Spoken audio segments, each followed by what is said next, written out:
Lee, got to start with you. Let's get your instant reaction to Tottenham Hotspur parting ways with Antonio Conte on this very, very late Sunday evening. I'm absolutely gutted. I'm not going to lie. I'm absolutely gutted that it's come to this.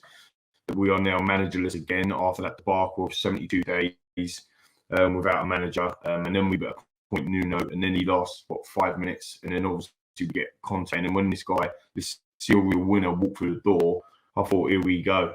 Our fortunes have turned. And to be fair, viewers and listeners and boys on the panel, they did turn around.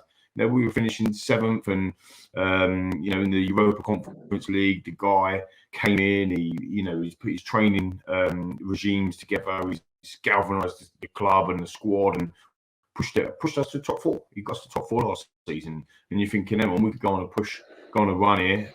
And is he ever going to commit? It always kind of felt like that maybe he was doing us a favour. I don't know, but this season's been a nightmare. I mean, we've all had our say this week on what's going on, but we had our best ever start to a Premier League season this year, and it just doesn't feel like we're in a relegation zone. So it was inevitable. I'm not going to lie, I'm a bit disappointed that we're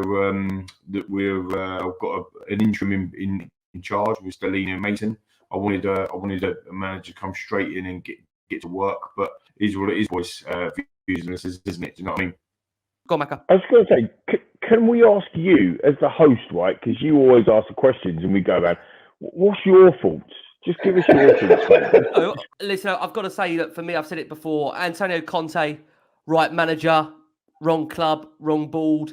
It's such a shame because I think all of us wanted this to work, and we were all very much actually behind the appointment. And I think when he was given the job, I think there really was a feeling that Spurs were going to ultimately change and actually, for once, back a manager in their prime, who I think come off the back of winning 3 titles in the last 4 seasons, that we were going to change our ways, actually give a manager what he wants, and ultimately see a real changing at the football club. And I think in that first 11, 12 months, Antonio was massively invested. I think the board were to some degree, despite the fact that arguably that summer when they came in, when he did first come into the club, obviously he came at a point where we were still, 4 or 5 months left of a season. And we can't forget after Burnley, I think many have thought would he have even stayed and remained at the club given that massive outburst. But I think at the time when he'd done that, I think he knew that the players felt he was almost some of their last option. He knew that ultimately he could do that with the players because they'd seen off so many managers that they're thinking, hold on, we're going to lose yet another one. Because we are going to come on to the players shortly. But, I mean, ultimately, I'm devastated it hasn't worked. I think the board have to take a massive amount of responsibility and accountability while this hasn't worked. I think we said it in the summer. Ant's been on, Matt's been on, Jamie's been on, Dow's been on, you've been on, Lee. That some of the signings that we've made, ultimately, we've now found out they're not Conte signings to some degree. Jed Spence was very much a club signing, we found out. We found out from Arnaud Danjuma, obviously from a Conte presser recently, that ultimately he was a club signing. And I think the concern for me is that how many times have we seen players that have been thrust upon managers that ultimately they're not their first choice? And it's happened under Antonio, it's happened under Jose, it's happened under Pochettino. You go far back to Harry Redknapp even, it's happened. And that's my biggest concern, that ultimately we're going to change a manager again, but it's the same situation the last 20 years. Nothing's going to really change. And I hate to say that, but nothing is going to really change. And and the thing is, Rick, whoever we get in, we're going to do another summer show, welcome whoever. Yep. And then in another 18 months, he did play him and he dropped him, and we're out of that cup, we're out of this cup. And the players are frustrated. The players are angry by the tactics. But hold on a second, when he first came in the door, they're absolutely loving him. I know Jamie's chomping at the bit there. Jay, do you want to come back in on that? I just feel as though we've completely.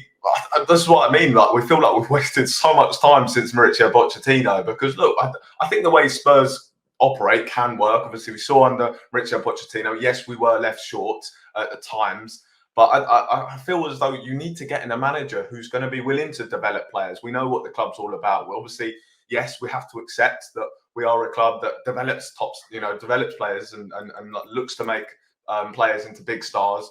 So we've got to get in a manager who's willing to kind of develop players. And Conte, as much as he's I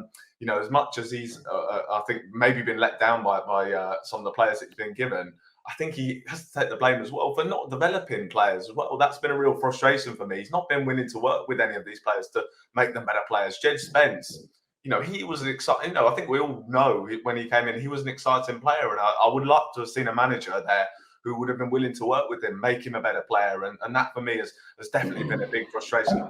I'm willing to work with players. Lads, what if we don't get top 4 in 10 games' time? What happens then? Yeah. But they must feel like. Hold on. Does that top target the board and the club are going for? Mm. He wants Champions League football. So if we don't get Champions League football, where do we go? Where do we go? That's when that is one, unfortunately, of the many unanswered questions. And this is the problem, isn't it? We don't. Ultimately, they've taken a decision on what they feel, Matt, coming over to you. They've taken a decision ultimately what they feel is the best opportunity to get the most out of the players to get to the top 4. Otherwise, had they not have done this, they would have obviously felt Antonio still retained some of the trust of the players. So, Matt, I'll go to you first and I'll come to Dale, because you've got to feel they obviously must feel Conte's position there is completely untenable. Otherwise, why make that change they've made this evening? I don't think there is any other reason. We know, and we've known for far too long, the only thing that matters to the people at the top of this club at the moment is the Champions League revenue. So, I've seen some suggestions that maybe they've caved and got rid of Antonio Conte based on the backlash from the fans in the last week and the fan opinion. I know they put that out in their statement in this whole wonderful fan engagement thing earlier in the week. But every decision at Tottenham Hotspur is based on getting that extra money from being in the Champions League. So, look, I think if the players were as against Antonio Conte as was suggested in the media this week, and I know it might only take one player in that dressing room to go to the media and say, we all don't like him, we all think the training is this, we all think the tactics are that. It might only have been one player, but just there's been so many things that are happening that, that's the substitution against AC Milan, when you can see even Ryan Mason was on the sideline, didn't really know what was going on. There clearly is a lot of disagreement within that dressing room. So if the board have seen that, I think they had to act. And on the point of a manager not coming into the summer, I am quite confused about if you're Pochettino or if you're Nagelsmann or if you're whatever other manager is out there that we could be looking at.